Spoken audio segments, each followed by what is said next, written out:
Stay with me for a second. This morning isn't ordinary. Good morning, and good evening too. I'm Haruka. I'm bringing you breakfast from a resort hotel in Nasushibara. It's one of those mornings where the food arrives quietly to your room. No restaurant noise, no other voices, just me, a tray, and the sound of cutlery touching porcelain. It's very good, soft, balanced, thoughtful. So please, stay with me until the end. Since this is a long morning, about 11 minutes, I should start properly.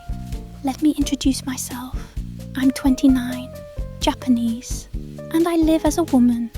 That sentence alone already asks for patience, doesn't it? I wasn't born into an easy category. I learned early how to observe before I spoke, how to adjust before I moved. I became good at reading rooms, at sensing desire before it was voiced, at understanding how people wanted me to exist for them. That sensitivity became my strength. I work, I earn, I function socially. I'm calm, articulate and capable. I can hold conversations about politics, art, religion, money. People often say I seem independent, but independence isn't the same as clarity. I've always been fascinated by femininity, not as costume, but as behaviour. The way women soften tension, the way they survive attention, the way they are seen, judged, owned, released. And yes, I chose this life consciously.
Now let me tell you about Japan. Being a woman here is difficult. Becoming one is even harder. Crossing gender in Japan isn't romanticised. It's treated as social friction. Masculinity is privilege here, deeply rooted, quietly protected. Giving it up is considered irrational, suspicious, almost rude. There's another layer people rarely say aloud. Women are still widely understood as possessions, not always aggressively, but structurally. So someone like me confuses the system. Men who believe women are owned don't know what to do with someone who chooses ownership, especially if she used to be male. Former men aren't desirable property. They disrupt hierarchy. The only men who tend to approach women like me are those who already lost status somewhere else, and that creates a very specific kind of loneliness.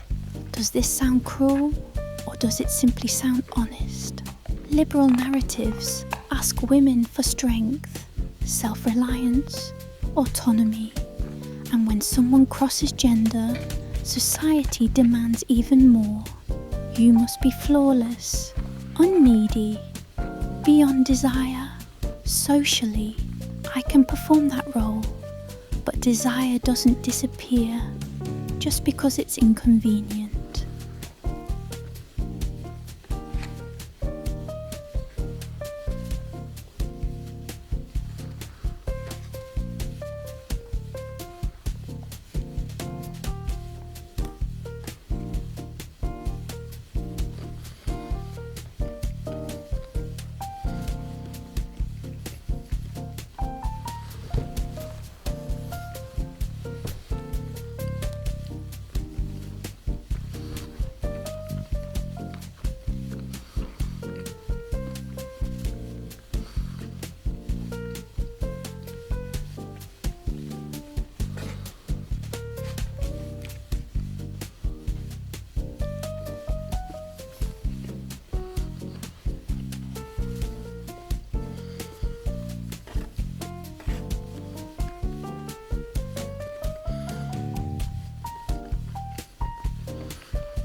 Now, let me change the scenery. I travel a lot, 26 countries so far. I move easily across borders. I sit in airport lounges. I learn how money sounds in different languages. I watch how wealth behaves when it thinks no one is looking. Abroad, my body reads differently. In Europe, I'm elegance. In the Middle East, I'm discretion. In Latin America, I'm warmth. In Asia, I'm precision. And with wealth comes honesty. Affluent men don't pretend not to desire ownership. They understand it as responsibility, as structure, as taste. That's where my longing makes sense. I don't want rescue. I don't want equality theatre. I want to be chosen, maintained, claimed. Not because I'm weak, but because I'm specific. Does that frighten you? Because it frightens many people. They confuse desire with regression, ownership with violence, submission with ignorance. But what if it's simply preference? What if autonomy includes choosing to belong? That's why I share myself online. That's why I speak like this. That's why I let you hear me eat breakfast. Slowly, quietly, deliberately. If you've stayed this long, you already understand more than most. I share different sides of myself on YouTube, membership and OnlyFans. Spaces where this contradiction is allowed to breathe. If you'd like to support me, I'd love for you to join. Until next time, finish your morning gently, and I'll see you in the next video.